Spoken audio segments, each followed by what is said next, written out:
na 1 peso 1988 large type mga kabarya. Ito yung titingnan natin yung kaniyang value.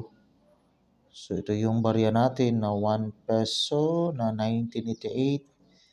Not in good condition na siya mga kabarya, pero titingnan natin kung ano yung mga value updates sa baryang ito. Bago sa lahat, maraming salamat pala sa mga viewers natin at saka subscribers sa labas ng bansa. Diyan sa Hong Kong, Singapore at saka sa USA. May iilan tayo ng mga subscriber po na mga Pinoy din. Shout out sa mga OFW na mga subscribers po natin. Now, diretso na tayo dito sa video natin. So, dito tayo may nakita tayo kay ucoin.net.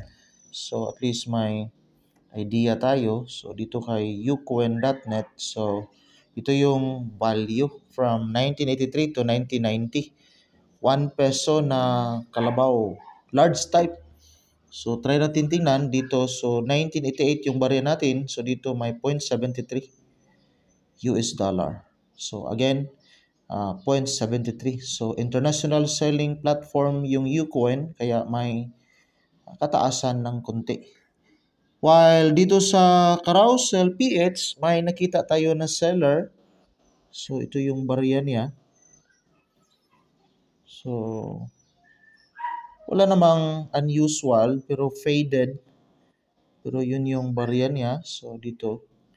May selling value siya dito. Mataas. 3 months ago. Janobel. 023869. May 1,234. Yun yung binta sa barya niya. So, mataas. 1,000 mahigit. 1,234. Bagong post. 3 months. So, walang nag-like.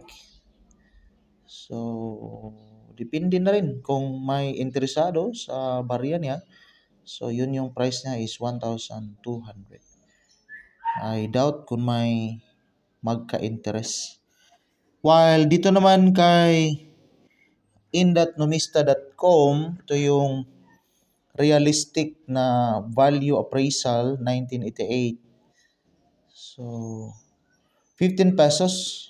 Dito tayo, may nakita tayo dito, 15 pesos. Yung kaniyang fine, very fine, 19, 36 yung extra fine. Almost uncirculated, 36 with 20% yung kaniyang frequency. Marami pa rin with 54,636,000. So, yun yung value appraisal ni in.nomista.com. Yan lang po. Maraming salamat again sa pag-drop by dito sa channel natin. Enjoy your day.